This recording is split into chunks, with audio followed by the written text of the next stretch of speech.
नमस्कार, आप देख रहे हैं DS4। मैं हूं आपके साथ Nafisa. Vote for note cash मामले में अब सुप्रीम कोर्ट का ऐतिहासिक फैसला सामने आया है। अपने ही फैसले को 26 साल पुराने निर्णय को सुप्रीम कोर्ट ने पलट कर रख दिया है। इस फैसले के बाद अब कानून इस तरीके से काम करेगा कि सांसद हो या विधायक हो, अगर वो घूस लेते पकड़े गए या पैसों के बदले वो बयान देते हैं संसद के अंदर या वोट करते हैं, तो अब उस पर कार्यवाही की जाएगी। ऐसे में बातचीत करते हैं, नरेंद्र मिश्रा जी मेरे साथ है। इस वक्त मेरी मौजूदगी सुप्रीम कोर्ट के परिसर में है। जानते हैं बारीकी से कि क्या पूरा मामला है, पहले विशेष अधिकार क्या कहते थे, क्या उनका गलत इस्तेमाल होता था और अब सुप्रीम कोर्ट ने अपने निर्णय को बदला है, तो इसके मायने क्या है। नरेंद्र मिश्रा जी, बहुत बहुत स्वागत है आपका हमारे चैनल पे। सर, सुप्रीम कोर्ट के फैसले को आप कैसे देख रहे हैं? सुप्रीम कोर्ट कह रहा है कि अब सांसद हो या फिर विधायक हो, आम व्यक्ति की तरह ही कानून उन पर एक्शन लेगा। पहले तो आपके माध्यम से मैं पूरे देश की जनता को यह बोलना चाहता हूं कि आर्टिकल 105 जो है, जो लोकसभा में दिया गया है, उसके आधार पर यह पावर है कि कोई भी लोकसभा का पर्सन होगा, चाहे वो राज्यसभा का हो या लोकसभा का पर्सन हो, उस व्यक्ति के पास ये पावर था कि यदि उसने वोट फॉर कुछ हसमनीज वगैरह यूज कर रहा है, तो वो यदि उसके ऊपर आरोप है, एलिगेशन है, ट्रायल चल रहा है, ये सारी चीज़ें यदि चल रही है कंटिन्यूसली तरीके से, तो उसको उस समय पर उसकी जो सदस्यता थी उसको रद्द नहीं किया जाता था और इसके साथ में न ही उसकी सदस्यता पर प्रश्न मार्क लगते थे। पर इस जजमेंट जो आज जजमेंट आया है, ये 30-35 साल बाद उस जजमेंट को, जो पहले जजमेंट 3-2 के आधार पर 1998 में जजमेंट आया नरसिम्हा राव वाले केसेस में, उसको आज इसने पलट करके रख दिया और नई चीज़ में आज चीफ जस्टिस ऑफ इंडिया के 7 बेंच के जस्टिसों ने आज यह साबित कर दिया कि वह निर्णय जो पुराना था वह वैसे ही लागू किया जाएगा। अब जैसे एक आम जनता के लिए वोट फॉर कैश के लिए जो यूज किया जाता है वो ऐसे ही मान्य होगा। अब इसमें 5-6 सब्स्टिट्यूट पॉइंट जोड़ दिए गए। पहला पॉइंट नंबर 1, यदि कोई भी व्यक्ति कुछ भी कैश लेता है या कुछ भी उसके ऊपर एलिगेशंस लगते हैं और वो वोट के लिए यूज करता है, यानी क्रॉस वोटिंग के लिए यूज करता है किसी अपोजिट पार्टी के लिए, या वो कुछ स्पीच करता है या कुछ उसने और भी कुछ ऐसे इन्वायरमेंट क्रिएट किया है जो खुद की सदस्य वाली रहने वाली पार्टी में वो रहते हुए दूसरे को फ़ायदा पहुंचाने की कोशिश किया है, तो वो उसकी सदस्यता गैर संवैधानिक मानी जाएगी, उसकी सदस्यता प्रश्न चिन्ह के दायरे पर हो जाएगी और उसकी सदस्यता रद्द होगी। प्रश्न यह उठता है कि उसकी सदस्यता, यदि ऐसे एलिगेशंस आते हैं तो उन एलिगेशंस को हम वेरीफाइड कैसे करेंगे? तो उसके लिए इलेक्ट्रॉनिक एविडेंसेस जो होंगे, हमारे वीडियोस होंगे, वो सफिशिएंट ग्राउंड्स माने जाएंगे। इसके साथ में किसी ट्रायल कोर्ट में प्रोसीडिंग के आधार पर यदि आपको या उसमें कन्विक्शन हो गया, वो माना जाएगा। इसके साथ में जैसे बहुत सारे अभी लेटेस्ट में तो 723 में लोकसभा में आपने देखा है, 24 की लोकसभा में मोइना मित्रा वगैरह का आपने केसेस देखा है, झारखंड का कुछ लोगों का देखा है, तो ये एमएलएस का और मोइना मित्रा का लोकसभा में आपने देखा है। तो ये सारी केसेस एक बड़े उदाहरण निकल करके सामने आएंगे। इससे दो चीज़ों को लेकर के आम जनता का भरोसा बढ़ेगा। एक तरफ, जहां एक तरफ जनता को यह विश्वास हो जाएगा कि फला व्यक्ति जिसको हमने वोट दिया है, कोई भी पार्टी का व्यक्ति हो सकता है, किसी भी पार्टी का हो सकता है, वह जो भी बात करेगा अब क्रॉस वोटिंग का सिस्टम नहीं करेगा। क्यों? क्योंकि आजकल क्रॉस वोटिंग का काफ़ी तेज़ी से पूरे भारत देश में इन्फ्लुएंस हो गया है। हर जगह आप देखेंगे कि क्रॉस वोटिंग बहुत तेज़ी से बढ़ रही थी। पूरे देश में दल बदल कानून काफ़ी तेज़ी से प्रभावित होने लगा था। तो यह कहीं ना कहीं जा कर के इस पर रोक लगेगी। पर साथ में यह भी अपने आप में प्रश्न होगा कि जो ruling party, national ruling party होगी, उसमें जो लोग जाके शामिल हो जाएंगे, उनके ऊपर यह आरोप कहीं ना कहीं धुलता हुआ दिखेगा। पर अपोजिशन की पार्टी के व्यक्ति के ऊपर यदि एलिगेशंस लगेगा, वहाँ पर फ्री ट्रायल न मीडिया का होगा, न फ्री ट्रायल कहीं और पर भी उनको सही नेचुरल जस्टिस मिल ही पाएगा। तो यह कहीं ना कहीं आशंका हमेशा बनी हुई नज़र आ जाएगी। इसके साथ में एक इसका तीसरा और अगला पॉइंट जो सामने आ रहा है, सबसे प्रमुख बात इसी में से सामने आ रही है कि विपक्ष कहीं ना कहीं हाशिए पर होगा। कोई भी व्यक्ति किसी भी तरह से टेम्पर्ड वीडियो विदाउट 65 जो सेक्शंस का एविडेंस एक्ट का जो एविडेंस का वो सर्टिफिकेट होता है, एफिडेविट होता है, उसके बिना यूज किए हुए किसी व्यक्ति को बेइज्जत किया जा सकता है। उसको टेम्पर्ड करके उसको किसी भी तरीके से इधर उधर पूरे वीडियोज़ को सोशल मीडियाज़ में चला के वायरल करके पूरे देश में उसकी इमेज को डिफेम किया जा सकता है। ये सारी चीज़ों में जहाँ विपक्ष कमज़ोर होता हुआ नज़र आएगा और विपक्ष को इसका सबसे ज़्यादा नुकसान झेलने के लिए झेलना पड़ेगा और उसका सबसे ज़्यादा नुकसान विपक्ष ही झेलेगा। जी, नरेंद्र मिश्र जी, आपने विपक्ष की बात की, मैं भी आ रही हूँ इसी पे। महुआ मोइत्रा का मामला हमारे सामने है, ये कैसे तय हो पाएगा? क्योंकि सांसद और विधायक की हम बात करें, वो कहते हैं कि हम अपने मन से, अपने दिल की सुनकर हम वोट कर रहे हैं, क्रॉस वोटिंग कर रहे हैं, इस तरीके के बयान उनके सामने आते हैं। तो कैसे तय हो पाएगा कि क्या सच है क्या झूठ है? क्योंकि एलिगेशन लग जाते हैं, आरोप लग जाते हैं कि पैसे लेकर आपने बयान दे दिया या पैसे लेकर आपने वोट कर दिया। मैं आपको इस बात को लेकर के स्पष्टीकरण देना चाहता हूं कि कोई भी देश का व्यक्ति हो, कोई भी व्यक्ति यदि कंटेस्टिंग कैंडिडेट होता है, जब वो चुनाव लड़ता है, तो चुनाव लड़ते समय जिस पार्टी के सिंबल पर हम उसको वोट देते हैं, उस समय पर उस व्यक्ति को लेकर के सिर्फ हमारी एक ही विचारधारा होती है कि सामने वाला जो व्यक्ति खड़ा है उस पार्टी का मेंबर है, और वह एक पार्टी सेकुलर पार्टी, एक रिलीजियस पार्टी है। वह पार्टी के एजेंडे क्या हैं, मुद्दे क्या हैं, आम जनता के लिए उस पार्टी को लेकर के क्या, व्यक्ति विशेष को लेकर के क्या उनके प्रॉस्पेक्टस में चीज़ें दी गई हैं, किस प्रकार से जनता को लिए वो हित में काम करेंगे, क्या बेरोजगारी को लेकर के हैं, क्या इकोनॉमी को लेकर के हैं, क्या इसके साथ देश की जो विदेश नीति है उसको लेकर के हैं, इन सभी पहलुओं पर वो व्यक्ति विचार कर लेता है।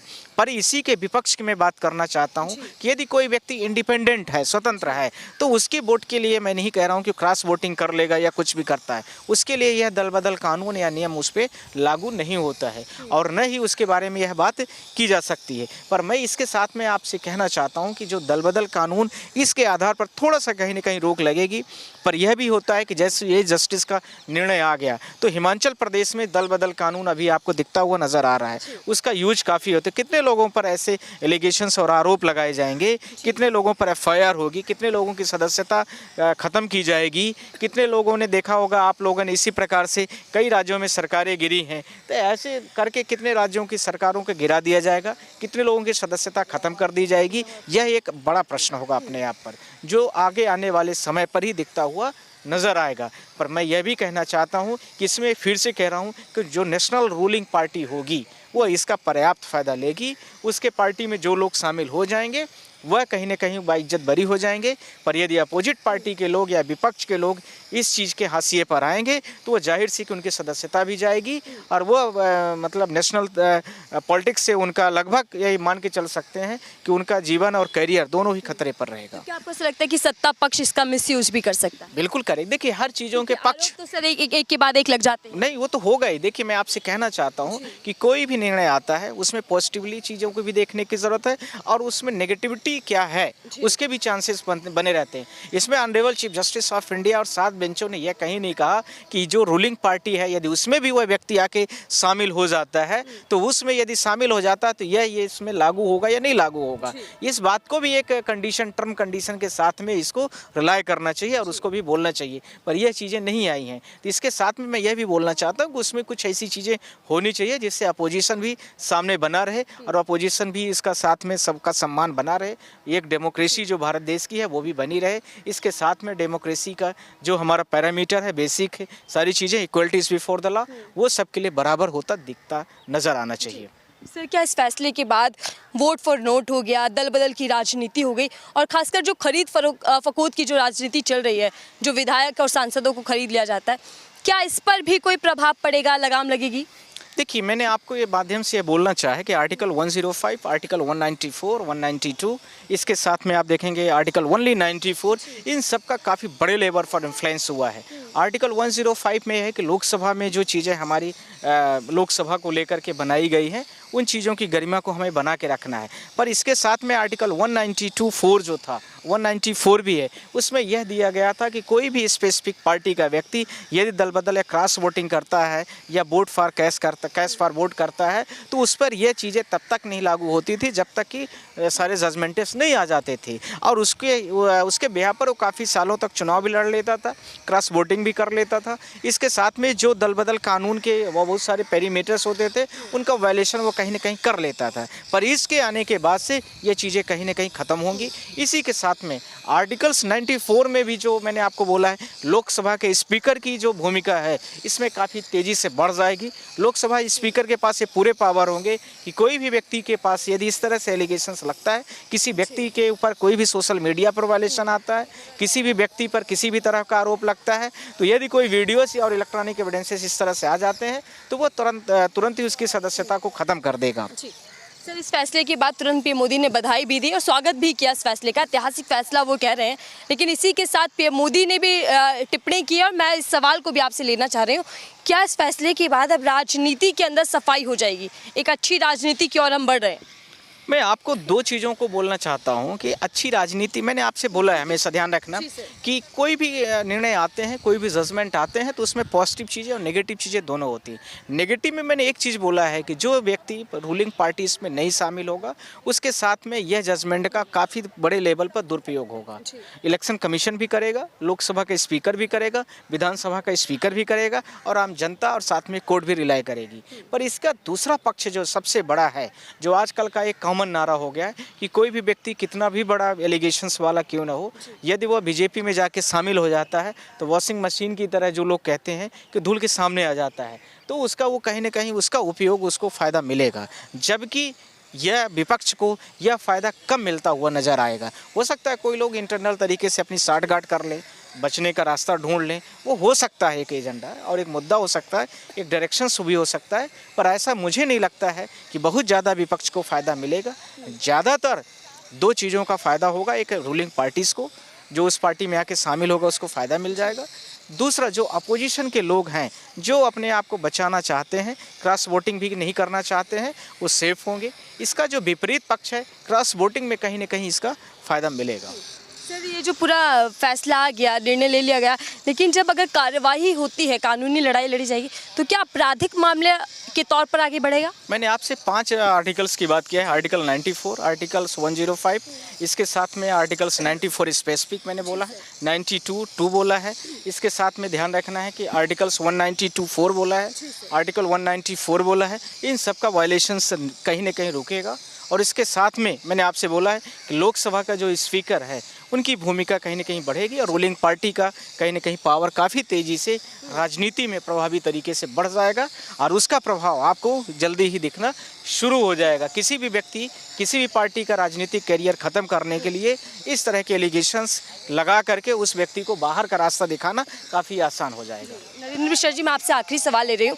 इलेक्शन कमीशन का बयान सामने आया है, चुनाव जल्दी होने वाले हैं, वो कह रहे हैं कि जाति, धर्म और भाषा के आधार पर अगर कोई वोट मांगता है नेता तो उस पर कार्यवाही की जाएगी। इस बयान को आप कैसे देखते हैं? तो वैसे तो इलेक्शन कमीशन ऑफ इंडिया को ध्यान रखना चाहिए कि सबसे पहले जितने भी राजनीतिक पार्टी कम, धार्मिक पार्टी ज़्यादा हैं, उनको पहले रोक लगा दे वो, और धार्मिकता के आधार पर जितनी स्पीचें होती हैं उनको रोक लगाए। कितने लोगों पर आपने लगाया है, आप खुद बता दीजिए। इलेक्शन कमीशन ये बातें ढकोसलेबाजी विपक्ष के लिए करता है, आम गरीब नागरिक के लिए करता है। रूलिंग पार्टी के लिए वो कुछ नहीं करेगा और न ही रूलिंग पार्टीज़ के अगेंस्ट में जाके कोई भी निर्णय लेने की उनके पास कैपेसिटी है और न ही क्षमता है, न दक्षता है। इलेक्शन कमीशन सिर्फ और सिर्फ एक पार्टी का मोहरा बन के है। अब वो उसके लिए जो भी अच्छी अच्छी बातें कह करके आम जनता को मोबिलाइज करने के लिए जो हो सकता है वो करें। चलिए ठीक है, बहुत बहुत धन्यवाद हमसे बातचीत करने के लिए। नरेंद्र मिश्रा से हम समझ रहे थे कि इस पूरे मामले को लेकर कानून क्या कुछ कहता है। हालांकि देखिए, फैसला आने के बाद संसद के भीतर सांसद या विधायक अगर पैसे लेकर बयान देते हैं या किसी के पक्ष में वोट करते हैं तो उस पर अब कार्यवाही की जाएगी।